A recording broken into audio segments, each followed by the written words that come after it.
And now, the B Plus Wrestling Podcast. Watch global. Support local. It's the B Plus Wrestling Podcast. The move. You might not be an A, but you are a B plus. Check it out! Here we go! You wanna mess with us? Cause we're steady on the ground, You wanna mess with us? All right, ladies, gents, and non-binary friends, welcome to another B Plus podcast. I'm your host, Greg Unchained. Today is Monday. You know what that means. It's time for the Impact Zone. So joining me, of course, Mr. Mysterious. How are you, buddy? Yeah, hanging in there. It doesn't sound like I've had as bad a week as you have, my friend. Yeah, well, I don't sound like 50 Cent anymore, so that's something at least. But my head is killing me still. Like I'm like, what, 3 days now? 3 days removed from getting a tooth pulled out, and like, yeah, it just messes with me. Anytime I've had to get a tooth pulled out, it gives me like a mad migraine that just doesn't go away for like a week. Well, you're hanging in there, and you've made sure that you wanted to let the people know what's happening on the latest Impact Wrestling. Yeah, well, I've gotten the episodes out still. Like between napping and drugging myself, I get up enough hours in the day to edit podcasts, so that's okay. We're still getting it out there. Mm-hmm. How are you though, man? Yeah, no, I'm feeling well. I've just been to a couple. Went to the latest WPW show yesterday, and just looking forward to book the flights for our Neville trip in the next few months, which would be good. Nice. Yeah, have you gotten your flights over for Sydney or? I have now, yeah. I don't know whether we should be saying this on here or just, yeah. Why not? I did. I got my flights for. Of course, all of us are heading up to Sydney for a Coliseum. Mm-hmm. I kind of made it mandatory. I don't know if everyone's gonna go. Like, it's obviously I've made it mandatory, but not really. Like we don't get paid a lot for this, so it's just a matter of I wanted everyone to be together. But yeah, we're going to watch Coliseum together as a B plus family, Mm-hmm. and yeah, I haven't got my tickets to the show yet, but I've got my tickets. My plane tickets because Jetstar had like a sale, so Mm-hmm. it cost me like $100 to get a return flight. It's great. Perfect. Yeah, but we're here to talk about Impact. Mm-hmm. So let's get into it. Michael Elgin kicks off the show, Yes. looking svelte. Actually, had a pretty solid promo, and I like how they played off Brian Cage's injury, saying, like, no, he's in there because of Elgin. Yeah, yeah, right. Yeah, but I like the fact he tells the crowd that they should be ashamed of themselves for cheering Cage because they're Canadians, Mm-hmm. and Canadians are supposed to support each other. And then he puts himself in the same league as like Wayne Gretzky and GSP, who I think is an MMA guy. Mm-hmm. Yeah, But yeah, it kind of tricked them George all into... St. Pierre, I think. Yeah, he kind of tricked them all into cheering for him, just saying, like, no, we're all Canadian here, just, yeah, root for me, damn it. Yeah, they booed him quickly once they realized he was trying to put himself in the same league as Wayne Gretzky, though. And then his praises called out Johnny Impact, the former Impact champion, who, yeah, didn't take too kindly to that. He's saying how he put Brian Cage in the hospital, truly, and yeah. Yeah, it calls Michael Elgin another muscly dumb dude, Mm-hmm. and makes fun of him for being bald. And then Elgin, relies on his toxic masculinity. He's like, "Look, Yeah. I still have testicles. Your testicles are in your wife's purse." Mm-hmm. And it's like, okay, so you're proving his point about being just a dumb jock, right? Like, Yeah. They're kind of as I bad guess as each other. That's kind of what Impact are going for, though, right? Like, Oh, it kind Scott of... Steiner watching Scarlett Bordeaux strip. It kind Testosterone. Testosterone. It kind of became apparent when Conan came out. And yeah, Did that shock you? Were you like, what the fuck's going on here? very Like, much so. Did Conan miss his cue? Why is he here? Very much so. How he's saying he's trying to talk about Johnny's movie career, and he's saying like, "Oh, I thought you guys were going to kiss." So toxic masculinity at its finest. Yeah, it's a bit weird. But no, Conan comes out because now he apparently represents Pentagon and Phoenix as well. Uh-huh. Now that the LAX and Penta and Phoenix have all made up. They're And still he's in like, Pentagon's the number one contender. They're still an Impact. I thought this is like we talked about Rebellion last time, and it seemed like it was going to be a send off for them. It looked like a send-off, right? Like, why did the whole roster... Yeah, I don't know. That was weird. It looked like a send-off, but no, they were still there at least for these tapings. So Pentagon, he claims that Pentagon should be number one contender because he never got a rematch, which, obviously Johnny Impact says he's due a rematch. So two people claiming to be number one contenders, and of course Mike Welgan wants a shot. So we're going to have a triple threat. They never say that, though. No. They don't say if it's going to happen later on tonight, which it does, or if it's going to happen in the next couple weeks, but just out of the blue, like, all right, let's throw them all together in the main event. Yeah, so they have a bit of a pull-apart brawl, though, and Elgin ends up in the ring, Johnny Impact on the stage, and then we get our first ad for Code Red, our first ever Impact Plus live event. Now, I just want to touch on this quickly. This is great. When is Code Red, by the way? May 5th, so at the time we're recording, it should be coming out tomorrow by the time this gets released. Right. So as you're listening to this as a podcast on Monday morning, this show should be airing. If you're not listening on Monday morning, then the show's already aired. But yeah, Code Red. Now, Impact Plus, the thing that I always complained about with GWN was it didn't have any of the live events. Like, you pay for GWN. I had GWN for a while. You pay for GWN and you get all the back archives and stuff, and you get Impact and everything a day later. But you didn't get the Twitch stream events for like a month after they aired. You have to go to Twitch. But so I'm kind of in two minds about this. Like, first off, so these Twitch events that they used to do, like this Code Red or the other one that they've got coming up, the night that can't be missed or whatever it's called. They used to be on Twitch, which is free. Yes. Now you have to pay to get them. But on the other hand, as a person who used to pay for GWN, I'm like, finally they're giving paying customers something worth paying for. Yeah. So it's just an odd move that they've just decided to do this out of nowhere. Yeah, I think they're trying to count their losses, though, just with the lawsuit having to change GWN to Impact Plus. Make it seem like it's all everything's kind of by their design rather than Twitch and Pursuit and everything else. Yeah, like it's not because of the lawsuit. We're in control of this. Yeah, but no, it is what it is. Code Red coming up first, Impact Plus live event. Let's see if they're any better than the Twitch live events production wise. Hope so. Ace Austin, Petey Williams. Yes, good match. Very solid match. Absolutely. It's finally good to see a bit of character from Ace Austin. I didn't think of him as a heel initially, but now he's just, he's really just trying to one-up everybody and just show that he is all that in terms of ability because, very talented. I think as they introduced the character, he wasn't necessarily a heel, but then after he did that whole, jumping him after the match last week, he's definitely a heel now. And, it's a matter of he's far more interesting as a heel now. Absolutely. The fold is still a terrible finishing move. You're still on that. I think it's a terrible finishing move. The springboard famouser that he pulled out in this match, way better finisher than the fold. Use that. I mean, like, people have had bad finishes before. We can't hold him accountable. Like, eventually he might change it up. Like, maybe we can't hold him accountable. He's still new. He's still green with it all. I don't know. I'm just trying to be mediator with this one, just because I thought, if nothing else, despite how his finisher looks, it was a solid match. Yeah. It was, but I think a finish is so important, and like a finish is the move that you're going to protect, and like just the fold, it's just a flip over. It's just a flip over neck breaker. Like it's nothing. Well, what was Scotty Too Hotty's the Worm, man? Like, that's...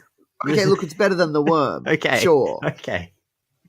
But, like, as a neck breaker, it doesn't even look... Like, the stunner looked like it had impact, This doesn't. They're just taking a regular old bump. I don't know, man. Well, if nothing else, commentary were putting over Ace Austin. They're saying that he is a possible X Division contender down the line, so it seems like they're slowly developing new people for each one to face off because it seems like he's got not much else to do. Yeah. I don't know if he's ready for that. Like, but that said, like, the roster's pretty thin, so I guess, kind of has to be. But at the moment, you got, like, Sami Callihan and Rich Swann and these guys in that title scene, and so Ace Austin's not there yet. No. Winning over Petey Williams helps, Mhm. definitely helps elevate you, Mhm. helps get you on the right track, but I don't know if he's there yet. If only there was someone with an X Division title shot opportunity and like down the line who won it at an Ultimate X match. Who's that? That's Johnny Impact, like how he won at United We Stand. So he's right, still at got United that. We Stand, yeah. So I'm telling you, man, I'm convinced. Like at the moment, like while everyone else is building up the X Division scene, he's gonna get one over Rich Swann at some point, and then we're still gonna have husband-wife championship couple. And then we'll have but then see the thing is when you put a main eventer on the X Division title, it's good for the title, but it's bad for everyone else who could possibly get that title. Just have to see how they go about it. I mean, you think it's far fetched for Ace Austin to be in contention against Rich Swann? Imagine if it was Johnny Impact as the champion. Yeah, no, You think Ace Austin's going to beat Johnny Impact? No, yeah, I see what you're saying. Yeah, You think Johnny Impact is going to let Ace Austin beat him, like non-kayfabe? Do you, like, not willingly.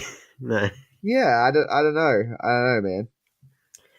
but yeah, He's had issues with another guy named Austin. I don't think he's gonna. You're like, nope, I know where this leads. He's just gonna flip up and just go out the door. No, he's gonna do the fold, and then he's gonna unfold his fingers, and then leave. No. Oh dear. So what happened next, Greg? Then we had Rosemary leading the undead bridesmaid around on a leash. And she's like, "Ooh, I stole a toy. Tonight a firefly goes out." What does that mean? What does that even mean? Like she's got the Bray Wyatt problem. Yes, she does. This whole story Your has gibberish needs to have meaning. the whole story is starting to have the Bray Wyatt problem. I feel. I don't know. I like a good supernatural character. Yes. But your shit has to have some fucking meaning. And that's the thing that got to me with Bray Wyatt after all, was it sounded like his stuff had meaning. It sounded like it was great. But it never meant anything in the end. He never won anything and his stories never went anywhere. Right. So, and this is feeling the same, like a firefly goes out. What does that mean? And we'll talk about that match now, right? Let's just skip ahead and talk about the Rosemary versus Kiera Hogan. Yeah. Rosemary got her ass kicked. Yeah. Pretty. Right? Not by Kiera Hogan. No. Su Yung attacked to free her bridesmaid, causing a DQ. Kiera bails, and Su Yung just beats the shit out of Rosemary. So what firefly went out?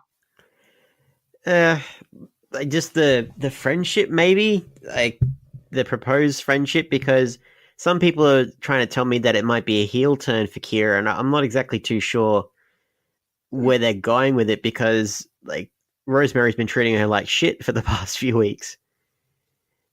Yeah. Yeah, it was more Kiera coming to her senses, like, I don't need this shit. No.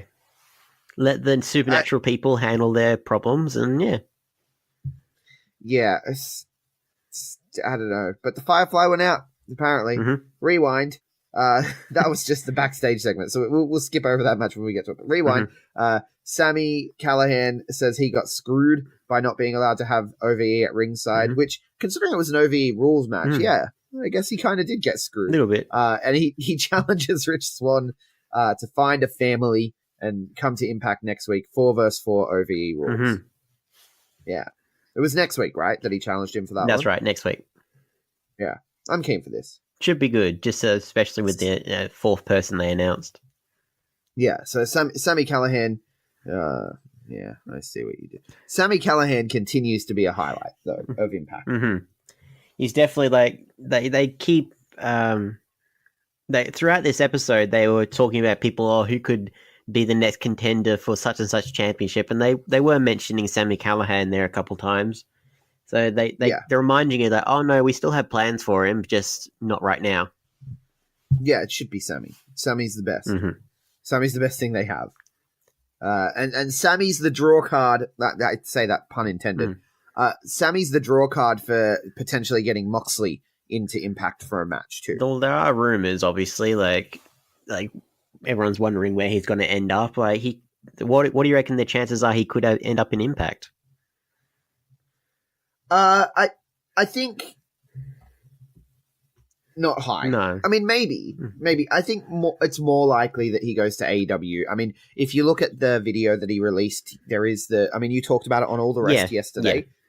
There is the 2 and the 5 on the dice. You actually missed a bit though as well. Yeah. At the beginning of the video, when he's punching the wall and the wall has scratch marks in it. Yep.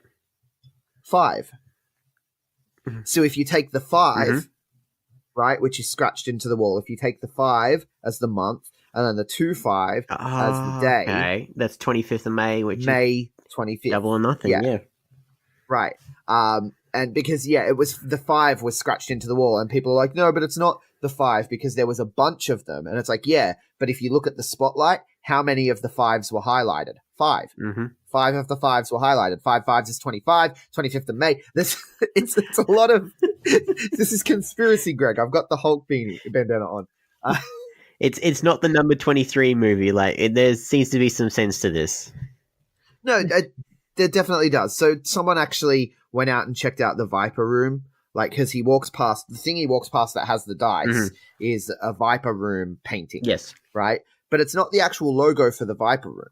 So, the picture on the Viper Room door or on the Viper Room wall is different. So they've actually gone out somewhere in Las Vegas or LA or wherever the Viper Room is.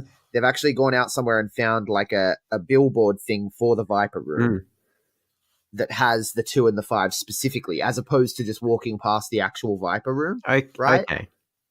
So, because if he just wanted to have the Viper Room, right, then he could have walked past the Viper Room door. He could have walked past any other part. But they walked past the 2 and the 5 and they lingered on it. So I feel like he's definitely going to AEW, especially with how well the video was produced.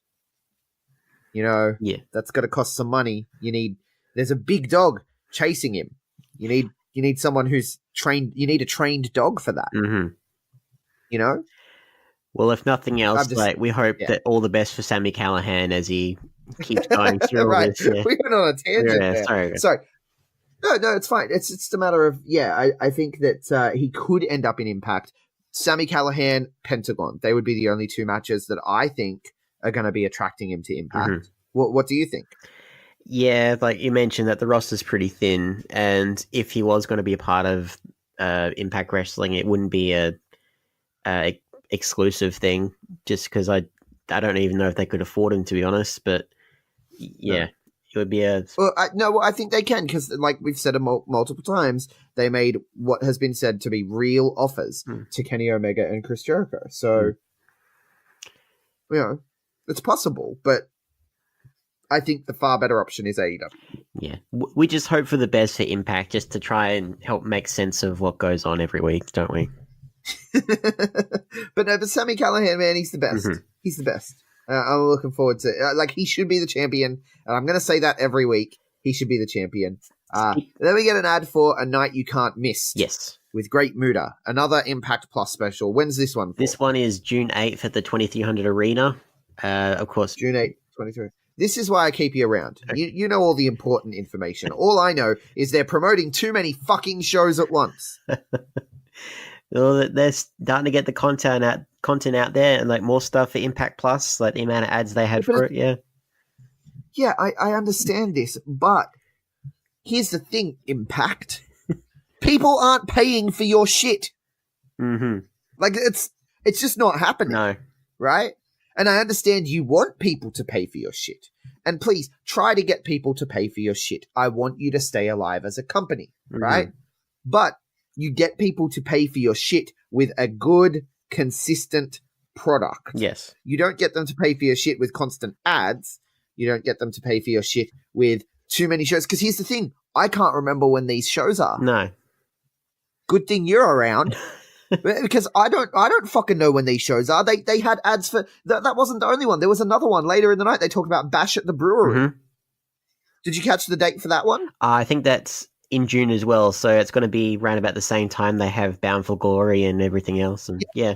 That's in June as well. And then they started talking about Slammiversary in July. And I'm like, why are you talking about Slammiversary in July? Yeah. When you have 3 shows before then to sell me on. Just sell me Code Red. When Code Red is done, just sell me A Night You Can't Miss, which amazing name. Yes. but one at a time, Impact. One at a time. We'll see how we do with that one. Am I wrong here? No, no. Like think back to WWE when they had that whole period where they were promoting the Saudi Arabia event, the Australia event, and their regular pay-per-view. Yeah. It was fucked. No one knew what was going on. Yeah, and it kind of distracted. Like a Super Showdown was just a glorified house show in the end, and you weren't sure exactly like how much importance all these shows had. And like now we can say like not much many, but yeah. Yeah, well, I mean, but that's the case with most of the shows. And so, yeah, I don't know. I just don't promote 3 shows at once. Just pick one show and build to one show because that's how you get people to care. Anyway, then we get that Rosemary Kiera Hogan match. Disqualification. Kiera bails. She's come to her senses, and then Taya boasts about beating everyone until Madison Rayne shows up. This is like the exact promo that she did against Tessa Blanchard a few weeks ago. Like, I've beaten you twice. Like, I can beat you again, like for a third time maybe. And just didn't beat me. That's her gimmick now. You didn't beat me. I'm the one you got to beat. And then people beat her, and then she moves on to the next person. And like, it's not all just wins, bloody Madison. It's just. I hope that they're doing something with Madison Rayne other than just having her lose to all the people who she beat before. Because that's what it feels like. It feels like, okay, we gave you all these wins and we built you up, and then you were like, I'm going to go try see what Women of Honor's like. And then you were like, Women of Honor's not good. I'm going to come back. And so now we're going to job you out like crazy because you were a bitch to us. Like, I hope that's not what's happening. I hope there's some kind of story here. Like maybe... You know, maybe she did lose something when she was in the Undead Realm, and maybe she has to go back. We'll make sense of the supernatural element eventually, I hope. Well, I mean, she just jogged her way out of the Undead Realm back to Impact. She knew exactly where to go. That was never explained. She knew exactly where to go. That was never explained. Yeah, she just jogged her way out, no problem. Went from black and white into color, which the Undead Realm's not black and white, by the way. I don't. Maybe we perceive it to be in color. Like it could be when you're in there. I don't know. Impact.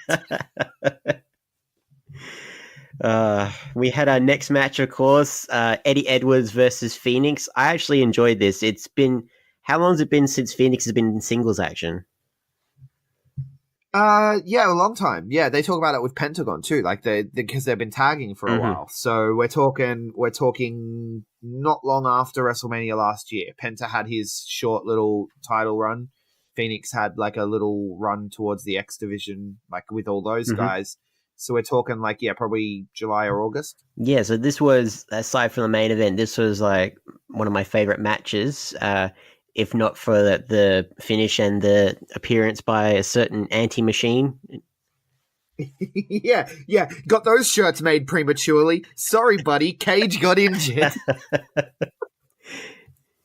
I love it. I love that he had the balls to just wear it anyway, because he's like, still the champ, right? May as well. And for people doubting, like thinking like, oh, it's just the anti-machine bit, on the back as he's leaving, you can actually see it. Every good superhero needs a supervillain. So they were dead set on him being the next person against Cage.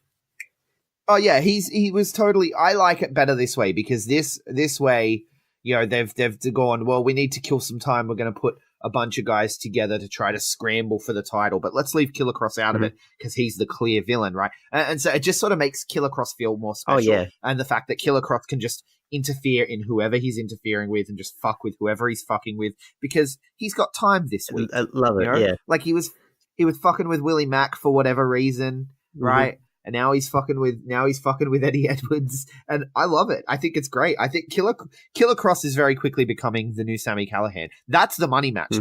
Keep them away from each other. Sami Callihan as a redeemed face somehow versus Killer Cross. Oof, money, that printed money. Yeah, consistent product there. What? Oh, like if you build up to that moment, yeah. Oh yeah. I thought you were picking on me because I turned Sami Callihan face in my head counted. No. But that's a money match. Sami Callihan versus Killer Cross. They're the two best things about the show. And Eddie Edwards, like we've kind of slowly getting away from the Eli Drake story, and he seemed pretty okay. And like they're going to set up for where's Kenny? Like, Killer Cross took Kenny, and what will he do with his piece of wood? Promotional consideration paid for by the following. Hey guys, just a reminder, if you want to hear all of these wonderful B Plus podcast episodes completely ad-free, make sure you head over to Patreon or Podbean, where we are the featured podcast this week. You can subscribe for as little as $1 a month up to $10 a month, where anything you want to help us with, it really helps out. It's going to help us grow the site. It's going to help us redesign some things, and everything that we get through this and through the advertising as well is all going straight back into the podcast so that we can get Aussie Graps out there for the rest of the world to hear about, for the rest of the world to see, so we can grow this mission of watch global, support local, and build indie wrestling. So if you want to be a part of that and get some really cool rewards like call-in shows, bonus episodes, ad-free like I mentioned, then head over to patreon.com/theb+ and subscribe today. Hey everyone, just want to take a second to tell you about one of our new sponsors, Outbreak Nutrition. Outbreak Nutrition are creating supplements for survival, sharper minds, quicker reflexes, all the energy you need to take your performance to the next level, whether that be on the field, in the gym, on the gaming field. That's right, they have specifically designed gaming supplements as well to help you focus on those late night sessions. They even sell coffee, you guys, at Outbreak Nutrition. You can get coffee pods, you can get coffee beans, you can get supplements for the bedroom as well if you want to enhance your performance there. These are performance enhancing supplements for every aspect of your life, specifically designed by gamers, for gamers, to stay fit and healthy in the gym, to stay sharp and focused on the game, and to dominate in all areas of life. So check out OUTBREAKNutrition.com, and for being a listener of our podcast, they will give you 10% off your order when you enter the code B+. That is BPLUS at checkout. So make sure, if you want to stay on top of your game, if you want to take your performance to the next level, OUTBREAKNutrition.com, enter the code B+ at checkout. Yeah, so Eddie vs. Phoenix was good. I mean, obviously Eddie Edwards can go. He's a wrestler. You know, Phoenix is Phoenix, tightrope walk and all that shit. Killer Cross shows up, takes Kenny. That distracts Eddie, of course, which gets Phoenix the win. But but Killer Cross leaves with Kenny. So, you know, Eddie Edwards is going to have another spiral breakdown. He's going to go to his home and, you know, his wife will be gone. And we'll do all this again. History can repeat itself, and they can have a fight in the woods, and it'll be great. So this is the first time that he's lost Kenny, then? It's the first time he's lost Kenny. But he had a whole thing with Sami Callihan, and he was going on a mental breakdown. I can't remember what triggered it. That's bad. I should remember what triggered it. But Laura, his wife, what's his wife's name? Alicia. I don't know why I was thinking Laura. Laura is Joey Ryan's hot-ass wife. Alicia Edwards left him last time around, and I'm just like, I'm wondering if they can play that card again. You know, He's so obsessed with Kenny. Funny enough, for Code Red, Johnny and Taya will be facing off against Eddie and Alicia, so they're slowly bringing it back. It could. They could take it there. He could be so distraught that he doesn't have Kenny, like he just stops wrestling the match and goes looking for Kenny. I don't know. Will you be watching Code Red? I'll consider it. If it pops up on our avenues. Yeah, if it pops up on our avenues, absolutely, yeah. I don't think I'm ready to sign up for Impact Plus just yet.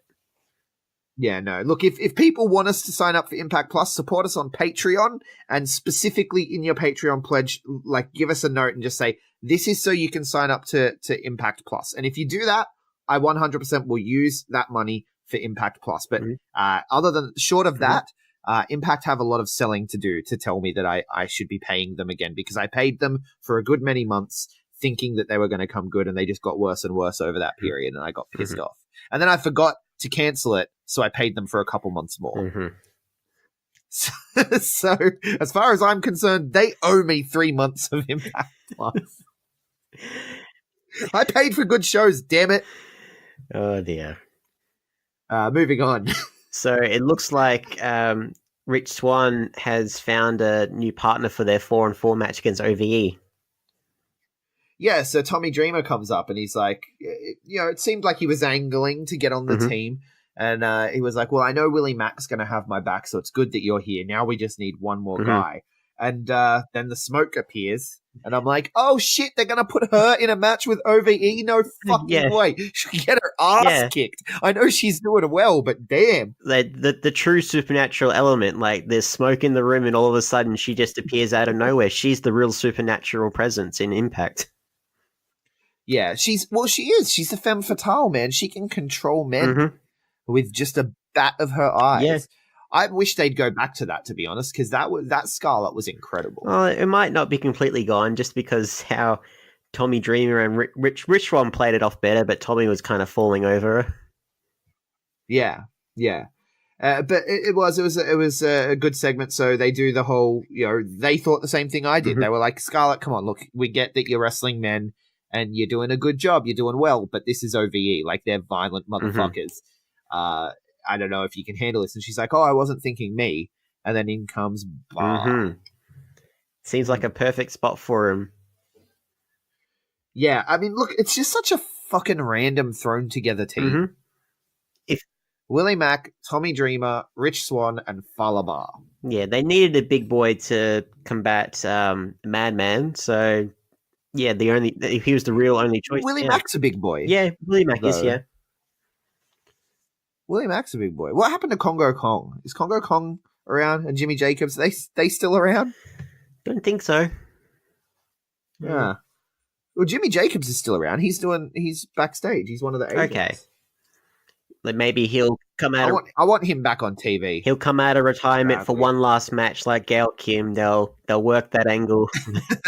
No. But speaking No. of people coming out of retirement, who came out next, Greg?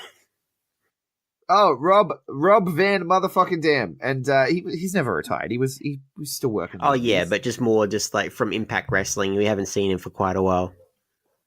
Yeah, no, and I'm worried.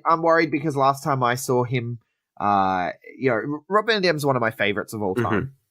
But the last time I saw him, he wasn't great. Okay. But he may have been injured from the night before. Is the whispers that I'd heard that like he'd hurt his eye and he could barely see, and so he sort of came out and put on a 7-minute show for the crowd, and most of it was his entrance, and it was just one of those things where it's like, oh yeah, guy flies all the way here, gives us 7 minutes and makes his money and goes home, and it's sort of bummy, and then he comes out and he's cutting his promo, and he talks about the influence he has on today's stars, and the way he says it is like you can't really call them stars. Like, way to put them over, buddy. No, it's everyone is a copy of me in his eyes, and like everyone Right. That's how are we supposed to cheer for him? Like, Yeah, that's what I'm thinking. Is he supposed to be like, because people are cheering him now, but is he gonna just treat the fans like crap and treat the superstars like crap until the point where they put him against a face and he is the heel? Because obviously he's against Ethan Page at the moment, so the crowd are going to boo Ethan Page, the crowd are going to cheer RVD, like that's going to happen. But the character he's playing, like, because he even said, he's like, oh, I could say that I'm here to to face off all the great matches that I could have with the great talent that's in the locker room today, and the talent is great, but I'm here for me. Like, and it's very Rob Van Dam. It's very whole fucking show, because he is the whole fucking show, except with the level of talent that the guys in the locker room are now, and the age that he is now, and the ability that we can assume he does not have anymore, it makes him a dick. Yeah, and like it worked for this week's episode, like, but for Ethan Page to come out saying like, no, I'm not really a fan of you. Like, if more people kind of do that, I reckon he'll kind of devolve into a bit of a like that heelish character that he's kind of hinting at. Yeah. Well, I mean, it could even get to a point where like Wentz or Dez, or I've forgotten which one is the one that they like, the one that they actually give wins to. It's Wentz, So right? Trey, Wentz, and oh dear, Daz. Yeah, And Daz. Dez. Yeah. No, it's Trey. Trey's Trey's the one leader, that they give wins to. Yeah, Trey's the one that they give wins to. Okay, so if Trey was to come out and be like, yeah, man, I was a fan of you, but you're awful now. Yeah. That is when I think you would cheer and boo the RVD. But yeah, I don't know. I don't know if I'm a fan of his general attitude. I don't know how much of it is character, how much of it is just RVD. I don't know if Impact let him smoke or not because he seemed pretty stoned. There was an interview where he said he's like throughout like his majority of his career, like ECW stuff and everything, he always wrestled stoned. And which it seems irresponsible to me. I don't know. Yeah. Am I too stodgy? No. Like, just in my experience, like if a wrestler is influenced in that way, it can make people feel unsafe. And yeah, understandably, like whoever's in the ring with them, like the job of wrestlers is to make sure that you look out for each other. If they're like, yeah. And I get he came up at a very different time, but and I guess like, you know, guys used to wrestle under the influence of all kinds of drugs, but I feel like in today's world where it really is taken more seriously, not by mainstream public, I guess it's probably taken less seriously now than it was in the 90s, but by the people involved, you can tell. Look at the bodies on wrestlers now, right? Like, especially even like down to an indie level. Like, I remember going to shows in the late 90s with my dad because I liked WCW and stuff. And you go to shows and you get these big guys that, you know, they just look like anyone else down at Bunnings on a Sunday. Yeah, and like even you know? They're even wearing the same jorts and flannel. But now, like even at a local level, our guys have wrestler bodies. They are athletes. They are training like athletes. I don't know. They acknowledge themselves as athletes. They'll say like, "I'm sorry, I can't drink." 100%. Yeah, 100%. And so I don't know how I feel about RVD in 2019, which kills me because he was one of my favorites for many years. Yeah. And they try and explain away like the fact that Ethan Page would just go out of there randomly when he's now in a tag team with the North, and they're trying to make sense of that. Yeah, but they make sense of it by making it more random. So we should say, of course, you know, he ultimately, you know, Ethan Page tells him, you know, go take your medicine and we'll do this match next week. And then Rob Van Dam hits him with a Van Daminator through the chair. Pretty good spot. I will never not pop for a Van Daminator through a chair. Never. Yeah. And then he goes backstage and his partner obviously is having a go at him because they're meant to have a match with LAX next week. And then, you know, he's like, I can pull double duty. I can do it. And Moose comes over and he's like, no one has to pull double duty. I'll be in the North now. Okay, Moose.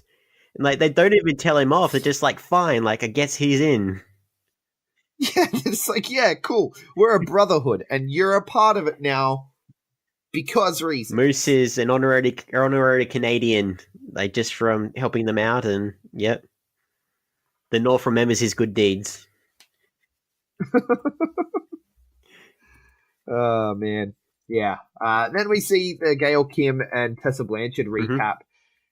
Which did this rub you the wrong way at all? The heartfelt thing, like seeing like her hug her dad and then just interviewing the dad straight after, or no, that was fine. But the actual, like the video package before that with Gail Kim talking about, you know, how she wanted to come out of retirement for this match with Tessa, and it wasn't about her. It wasn't about her getting her last moment, but it's nice that she did. But it was really about Tessa because Tessa's the new generation. Like just the fact that they were so blatant about it, and like they just blew up the entire story that they told. Like, this is a brilliant story. I love this. This is great. They could have told this story from the beginning instead of doing all the attacks and all that stuff where Gail Kim was essentially the heel, but they were trying to play it off like Tessa was the heel. We've talked about this. We've talked about how much it frustrates me how they have people act like heels when they're supposed to be. I don't get it. But why didn't they just have her come out and be like, Tessa, I think you have a lot to learn, but I think you are a star. I think you are the next generation. And I am quitting my job in the office so that I can get one more match.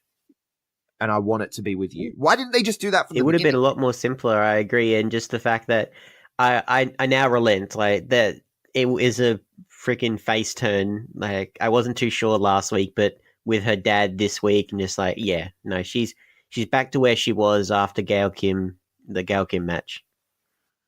Yeah. Yeah, Tessa's definitely turning face, which is good because she can topple Tyre and we can get rid of that. And I understand why they didn't give it to Jordan Grace, not having Johnny and Taya both lose the titles on the same night because they both won the titles on the same night. It'd just be kind of weird. It'd probably spark a lot of rumors like, well, obviously Johnny and Taya are leaving. It just wouldn't look good to have them win the title same night, lose the title same night. But then, Jordan Grace fell by the wayside because of that. Why didn't they just give a random program to like Kiera Hogan or something instead of Jordan Grace? Because Jordan Grace shouldn't have lost yet. You should build Jordan Grace up as the challenger for the Tessa because they're the two cornerstones. But then now I'm hearing rumors this week that Tessa actually may be leaving Impact, which I don't know how because I thought she signed a long-term contract. Did you see this? I haven't, no. Yeah, so it was on one of the podcasts I listened to. I can't remember who it was. It might have been Voices of Wrestling or it might have been Pro Wrestling Torch. Those are my main two. But one of the shows they were talking about, allegedly there's rumors that Tessa is headed to All Elite Wrestling. And I was sitting there listening to it thinking to myself, I don't know how that works because I thought she signed like a 3-year contract or something. Yeah, that's very bizarre. It might not be exclusive. If she does, like, I can definitely see her being valuable to that women's roster. Like, my God, like, yeah, diamonds are forever with her. Yeah, well, their women's roster is already stacked. Yeah, too. like, it's kind of hard to see like how much more like great women's wrestlers they'll take off other brands. Like, I don't know. I'm getting off track there of talking about All Elite, but I hope that's not true. Like for Impact's case, anyway. Yeah. Yeah, so I don't know, but I definitely think Tessa's a face now. I think that they blew up the entire story they told with Gail Kim, and they should have just told that story to begin with. Because here's the thing, those simple stories work. Right? And I'm sorry to bring it back to All Elite again, but these comparisons are going to happen. We talked about it. Impact Wrestling, MLW, and All Elite are kind of on the level. Like, they're going to be competing with each other.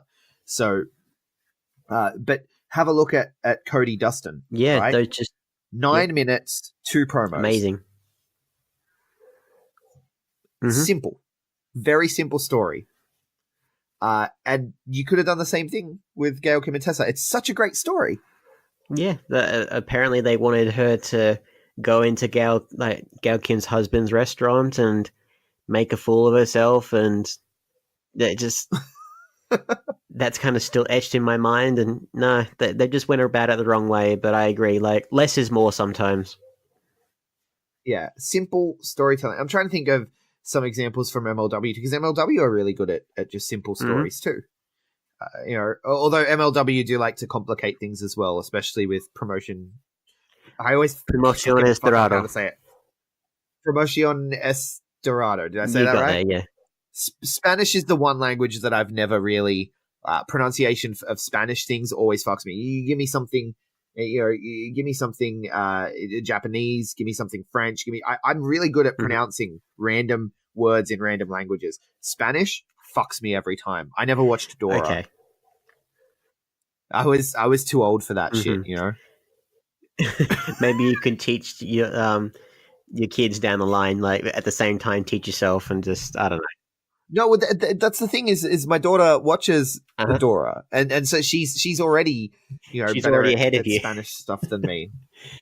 Yeah, it freaks me out when they talk to me in other languages because it's not just that show either. There's a Ni Hao Kai Lang show or something that they watch on Stan.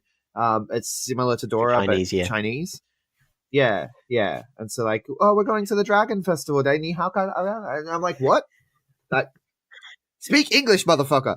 Anyway, I'm going to get in trouble for that, aren't I? Moving on. Main event of the evening, which, like you said, we weren't announced that this was happening, but good that it is. Johnny Impact, Michael Elgin, Pentagon, really absolutely. Good match. And like you mentioned last week, like how Michael Elgin, you said that he's kind of a mirror for whoever he's in the ring with, and the fact that he was in with a high flyer like Impact and Pentagon, who like very sturdy as well, like being a luchador, like it only worked well for this match. Yeah. What would you describe Pentagon's style as? I've had this discussion with others, I think, because he's really well rounded, but he doesn't really excel at anything other than wrestling. Does that make sense? He's the anti-luchador. It's kind of hard to really like figure out what he is. He's great at storytelling. right? His matches always have a really good flow. They have really good timing. I would put him possibly, like, I would love to see Pentagon versus Okada, because I feel like Okada has the best timing of anyone in wrestling, but I think Pentagon might be close to having the same kind of skill at timing a match. Well, there's a reason that he was a part of All In against Kenny Omega. Like, just that alone should kind of show everyone that, yeah, like, he is a great tag team wrestler alongside his brother, but he's been a heavyweight champion before in several other places. Yeah. Can someone somewhere book Pentagon versus Okada somehow? Because that would be like, if they're gonna do like bloody Chris Jericho at the next like New Japan show, at some point, why not reach out to Pentagon? Like, now that I've said it, I need that match in my life somehow. Holy crap. It's worlds colliding. Lucha Libre and Puroresu. Like, yeah, I don't know, man. It'd be lovely. Yeah. Anyway, this match, really good. I do have one note. That there was one spot in the match that I really liked, and then I sort of paused for a second because I had one of those glass shatter moments that can only occur in wrestling. So Michael Elgin is setting up Pentagon for a superplex. Yes. Johnny Impact springboards into the ring and hits a German suplex onto Michael Elgin. Yes, I remember. So it's a German suplex tower spot into the superplex. Great spot, right? I don't think I've seen that specific tower spot, which I always talk about. Tower spots can bum me out sometimes, but this one didn't feel contrived. It felt very organic. I liked it. But straight away, I was like, hang on. When Elgin was going to do the superplex, he was going to land on his back anyway. Yeah. What did, other than looking awesome, what did Johnny Impact actually achieve that he couldn't have achieved by just standing on the apron, waiting for the superplex to go down, then springboarding in onto a splash on the downed Elgin? Yeah, you're kind of breaking the wall with that one. I know, but that's the thing is sometimes you want the action to have a little more, because it was great and I popped for it, but then I immediately thought, well, hang on. All he did there was hurt himself, where he could have just let them take the spot and then done something that would have done way more damage from the same position. Yeah, like, you can argue if he like flipped around and did like a power bomb, like, which is what the usual go-to tower spot is, it would be a bit more impactful, and he's left himself pretty open to capitalize. But yeah, I agree. It's maybe that's why not many people do the German suplex version. Yeah. Yeah, it was nice to begin with. It was nice, but like I said, I just had one of those glass shatter moments where I was like, wait, that didn't actually do anything. did nothing. He was taking that bump anyway. Because yeah, when you superplex someone, they call it the high rent district, right? You're going up there. It's high risk because you're going to hurt yourself as well. And you're just gambling that maybe you'll get up before they do, and you'll win the match with it. But no one ever does. I don't think anyone's ever won with a superplex since like maybe the 20s. But the last of like yesterday, the event I went to, they won with a superplex, but that was in a tables match, to be fair. So yeah. The old tables match. There's always a way to prove me wrong. But ultimately, Elgin hits his Elgin bomb spots in the corner, and then the sit-out Elgin bomb onto Johnny Impact, gets the win, becomes the number one contender. And Elgin has a date with Brian Cage, says Josh Matthews. He doesn't tell us when the date is. No, very cleverly done, yeah. Which of these 3 dates is it? But he has a date. He has a date. We just don't know when. He does. Yeah. But he'll tell us if he feels like it, I guess. Impact! We'll cut to Brian Cage in hospital, and he'll announce it for us. Like that's how it works, I think. Yeah, I don't know, man. I don't know. Selfie promo. I like Impact. I do. I be very harsh with it sometimes, but it's out of love, man. It's out of love. Yeah. I've grown to love this company over the last year. I don't fucking know why. It's not out of bitterness, like, that we point out these flaws. Like, I'm reminded, like, doing all this stuff with you, why I enjoyed Impact, just for how bombastic it could be. But just, yeah. Have you ever gotten into a relationship with a girl that's just an absolute train wreck, and you're like, I don't know why I'm doing this. I don't know why I'm doing this, but I want to help you. I want to see you get better, and I like you, and I think I actually like the fact that you're a train wreck. Like, it makes life exciting, but not in a good way. And I don't know why I'm here, to be honest with you. And then she's just like, okay, cool, can we go get dinner? Like, that's my relationship with Impact. So really, they're going to keep doing their own thing despite what we do. That's we are irrelevant. And we love them even more for it. Uh-huh. I don't know. Where can people find you, Mr. Mysterious? You guys can find me on all the socials at Mr Myster1ous with a 1 and 7. I Impact Facebook, Twitter, YouTube. Let me know if you think you're irrelevant in the world of Impact Wrestling. How about you, Greg? I am at GregUnchained on Twitter, at the GregUnchained on Instagram. We collectively are the B-Plus Wrestle on Twitter because wrestling wouldn't fit. The B-Plus Wrestling everywhere else. Like, share, subscribe, 5-star review if you like what we do. And thank you so much for listening. See you guys.